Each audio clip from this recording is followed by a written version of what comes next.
A Locomotiva Oeste ela aconteceu em maio de 2019, foi o primeiro evento. Eu tive essa ideia, eu estava gestante, estava cozinhando em casa e aí eu virei pro meu marido e falei assim: o que você acha de fazer um evento que juntasse todos os serviços da região Oeste? Assim, eu acho demais.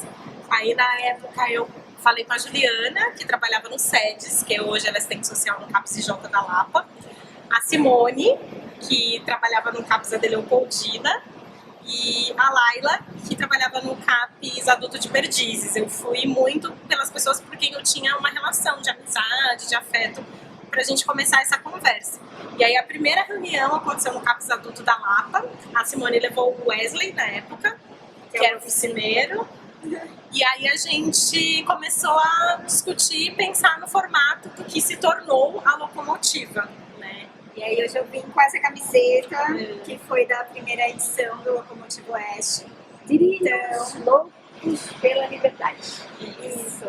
E aí tinha um ticket, assim, que o pessoal entregava e ia passando por várias estações diferentes, assim. Aí cada estação ia contando um pouco da história mesmo, da luta antimanicomial.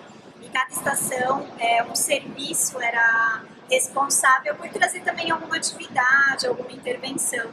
Então, esse Wesley, né, que é o oficineiro, ele ia muito assim, conduzindo todo mundo, ia todo mundo mesmo num circuito, passando pelas estações. Isso aconteceu, essa primeira atividade aconteceu onde? No Parque da Água Branca. Isso, aconteceu lá, foi bem legal no parque, a gente teve essa possibilidade de fazer lá.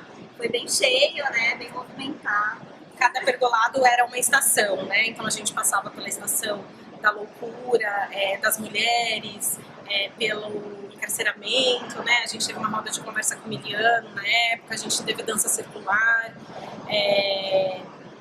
E aí a gente foi fazendo várias atividades, intervenções mesmo. A gente levava algumas coisas para as pessoas poderem se expressar de várias formas, né? Seja pela fala ou por uma questão de uma intervenção artística. A gente teve algumas performances teatrais também. Sim.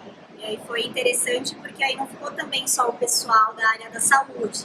Aí a gente conseguiu também interagir e integrar pessoas da arte, da cultura. Sim, o Érico, que era o condutor ali, né, da locomotiva, um dos maquinistas, né, a gente tinha 3 maquinistas, ele era do teatro, então ele também conseguiu compor com outras parceiras e parceiros, né, para fazer aí o teatro, né, conduzir aí de uma forma muito linda, assim, quem puder seguir lá a página da Locomotiva, ver essa história, né, a gente tem lá as fotos do começo, foi muito legal, importante, né, porque eu acho que uma das maiores lutas na saúde mental é como a gente consegue falar para além dos nossos serviços, para além da nossa bolha. Então, assim, fazer em espaços públicos, né, era uma das primeiras coisas que a gente achou que seria importante, porque a gente queria que a pessoa que estivesse passando falasse assim: o que é isso, né, o que está acontecendo aqui?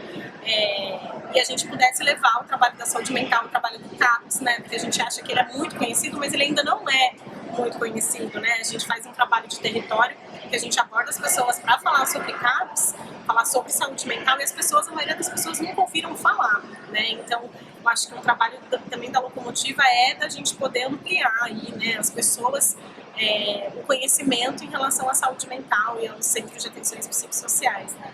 E tem um ponto importante que também muito dos recursos, assim, a gente foi conseguindo a partir da disponibilidade das pessoas. Então eu lembro que a gente fez uma oficina que precisava de alecrim e sal grosso.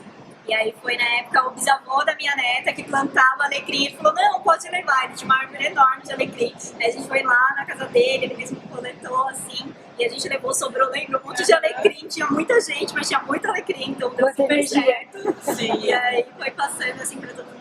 Porque tem essa também, né, de como que a gente vai conseguindo os recursos, como que a gente vai conseguindo as parcerias, e acaba sendo por essa, como a Gabi começou a falar, por essa questão do afeto mesmo, né, das conexões, das pessoas que se conhecem ali, e de fato que essa questão da saúde mental toca de alguma maneira. Sim. E aí a segunda edição da Locomotiva foi no Largo da Batata, né, com a mesma proposta, só que nesse o tema foi das chaves, né, quem tem acesso às chaves da casa, quem tem acesso às chaves da cidade. E aí a gente confeccionou essas chaves com caixinhas de medicamentos, né, que a gente arrecadou nos serviços da saúde. E foi um evento muito lindo também, lá no Largo da Batata, né, assim, as pessoas passaram, munícipes, né, foram interagir com a gente, então foi um evento também muito legal, que a gente conseguiu fazer, logo depois da pandemia, né, então a gente faz em 2019, depois a gente só vai fazer em 2022, e esse que é a Locomotiva Antirracista, né, assim, a gente tem um trabalho muito forte no nosso território, que é com o Fórum do Quilombo Oeste, que a gente discute as questões raciais no nosso território para pensar em práticas antirracistas nos serviços.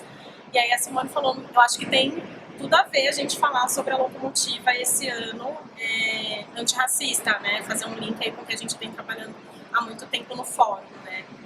E aí nessa entrada, né, acho que dizer muito assim, o que a gente pega, o território da Oeste é um território muito branco, e é justamente com essa pauta que a gente quer falar do movimento antirracista, né? De que as pessoas brancas precisam reconhecer o seu lugar de privilégio e só a partir disso a gente consegue fazer algum tipo de mobilização mesmo de uma luta antimanicomial, antirracista.